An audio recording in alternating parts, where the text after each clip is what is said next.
for Jagjot. So the all it started when like a thought came. So why can't I be happy by myself? Like why should I be happy like based on the others responses? Right. So that when I started my spiritual quest, and I have like gone through many like authors like Nisargadatta, Ramana, Maharshi, Rupert, many. So one day I just sat for meditation, just casually, very casually. And then what happened is I came out of the body, like see myself meditating. And at that point, like the me that came out, there was no thoughts. Like it was just knowing that I exist. Right. Right. Right. So so then like I just it was like pure presence. And then I came into the body. So I thought like it was just 5 minutes. And when I saw the time, it was almost 2 hours. Mm. Then I knew, okay, this is consciousness. Only if consciousness is present, I can be aware of the Yes. body. Only if consciousness is there, I can be aware of anything like the mind chatter or anything. So then I noticed, okay, this consciousness is me. And only on that day, I was very happy because I'm not this body, I'm not this suffering. So I jumped on the bed. Like, so True. then after that, as you know, like our mind takes over automatically. Yeah. Like I get pulled in. So now I'm like doing self-enquiry, Jagjot, like to find out who we truly are. So basically, when some situations come, like whenever sadness or anything comes, I allow it. I allow it, and I inquire like to whom this sadness. Okay, there is a feeling of sadness, Yes. and there are thoughts which are a commentary on that sadness. And who is feeling that sadness? So I just okay till here maybe no nothing is feeling because eyes cannot feel the sadness and like throat cannot feel my lungs, and I just negate all the parts of my body. And when it comes to brain, I'm thinking like the brain understands the thoughts, like the language. Brain understands the language, but can the brain be sad? So that's like that way I'm confused. True. True.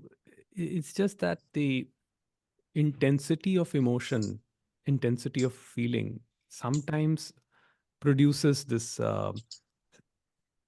sense of separation, which is another thought. Actually, it is just another thought that it is happening to me, and that is where self-enquiry, helps us in the sense that it helps to identify as to who is the one that is feeling it.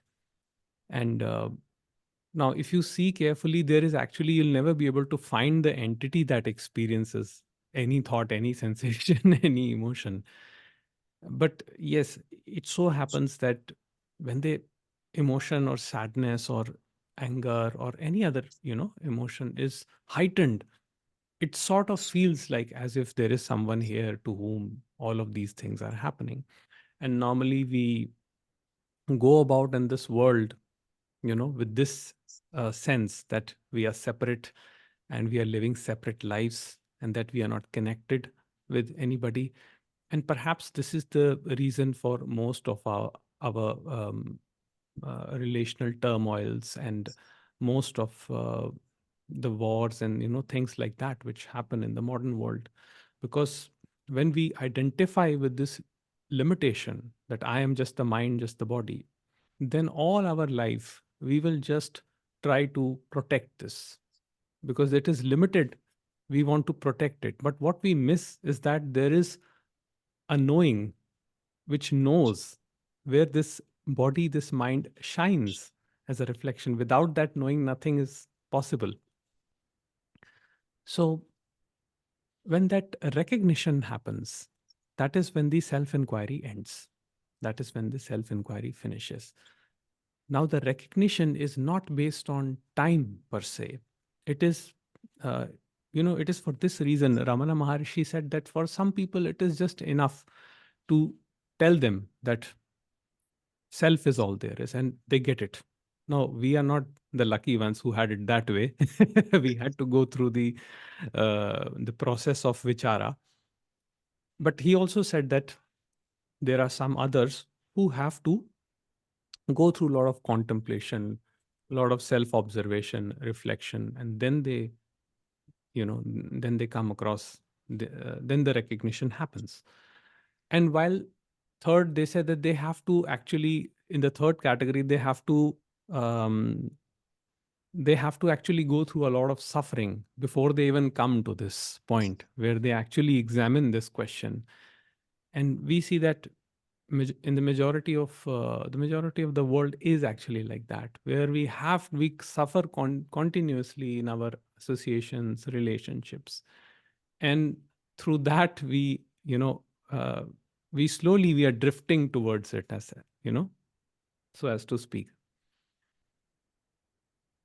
But it is also true that it does not matter as such, that who gets it early, who gets it late, because this, I believe Nisarga Datta Maharaj said in one of his statement that the faster doesn't mean better.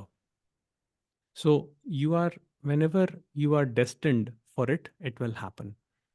And in fact, even Ramana Maharshi said that don't be too concerned with it. So, of course, it is perfectly okay to do vichara, but let it happen naturally. At least that is my understanding. Let it happen naturally, let it happen organically. Do not do this activity thinking that it will lead you to self realization, because then you retain the subject. You're getting me? Yeah. Then you sort of retain the subject that I am doing the self inquiry. Actually, you are also not doing the self inquiry, is also happening. Yes. So, and it is also true that for most people, even self inquiry will not be sincere. It will not be sincere because we are not in touch with our true feelings, true emotions. For a very long time, we don't get to see that. But slowly, as this understanding deepens within us, the sincerity comes on its own. So, the masters say that it is the grace of God that this message has reached you. You did not do anything, but the message reached you. That is the grace of God. And that means your head is already in the tiger's mouth. The head is the reference to the ego. So it's just a matter of time when the tiger snaps and the head is cut off. So, in that sense, um, uh, there is actually a lot of confusion regarding self inquiry, because most people assume that they are doing the self inquiry, but self inquiry is happening. And one of the pitfalls of this thinking is that we feel that we have to vigilantly monitor ourselves at each and every step. Now, that is not the case, because the entity that is vigilant is the ego. So it will never be sincere in that context. If you become vigilant with yourself, when you try to monitor each and every emotion and feeling, it is very simple that we do not have to concern ourselves much with self inquiry. We just have to live our life. And when these situations, the challenges, the circumstances happen, let the watching just happen. And in that watching, the inquiry itself will happen, and also the mind itself will come to an understanding of what it is capable of and what it is not capable of. There may be situation where the mind completely surrenders, that it can just do nothing about a particular situation. Now, prior to that understanding, the mind may suffer.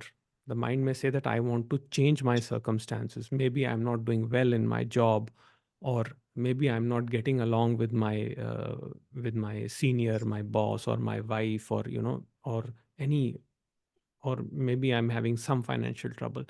The mind sees it as a problem. It sees that this is the problem, this is my hurdle, and this is what I have to get rid of. That is how the mind works. And sometimes mind also says that maybe I will do self inquiry, self investigation, and this problem will sort out for me. I will get the solution. And what the masters say is that it is not that the problem will be solved. The thing is that the problem will be dissolved, because at the root of every problem is the sense of personal identification, the sense of separate self. So when the separate self drops, then there is no problem as such. The problems are seen, the problems dissolve. Now, of course, one can always take practical steps for whatever life situation one is presented with. So if you're not, say, happy in a job or in a relationship, you can act in that. But whatever decision you make regarding it, when you bear this in mind, that it may not lead to the outcome that you want, that is the true surrender. Action without the attachment to the outcome. And that is what has been said in Bhagavad Gita and other scriptures. But we are so conditioned, we want to do the self inquiry, we want to change things according to our preferences, our ideas. And sometimes that leads to even more suffering, more problems, because life it just flows. It necessarily will not flow according to our ideas. So that is the Yeah, thing. like, I got you. Everything is thought driven. Like we Yeah, get thoughts absolutely. automatically, Yeah. and based on the thoughts, automatically the body functions. Whatever thoughts we get, Yes, and yes, like it's all robotic. I feel like yes, yes, everything is just happening automatically without any person involved. Like yes. thoughts are coming from maybe it's the source. I don't know, like Yeah, yeah, consciousness. yeah, yeah. So let's say the thought comes, you have to do self inquiry. Yeah. Automatically, the brain understands that, and like the body responds to the thought. Hmm. So it's just automatic, like Yes, this one. yes, true. And it's just that it is being witnessed, it is being seen, the thought arising of the thought to do self inquiry for any purpose. It is being witnessed. Whether it will bear fruit, whether it will lead to the outcome that you want or not, that also is being witnessed.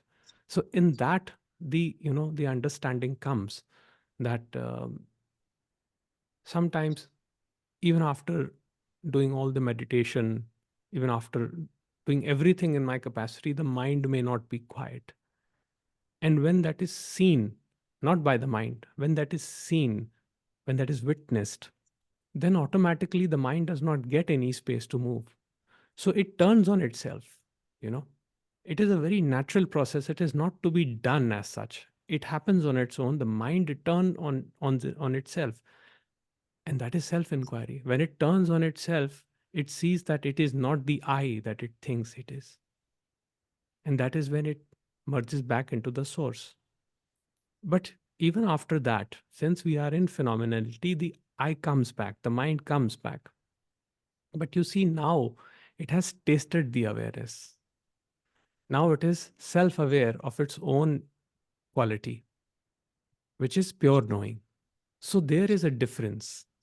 Now it is not much concerned with what is happening. Of course, we still engage with the world, we still engage with life, we meet people.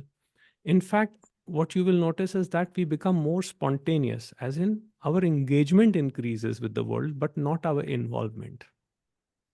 We don't get caught up in the drama as such.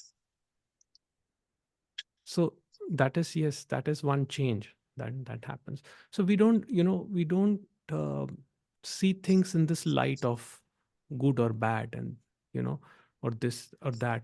Of course we have our own preferences,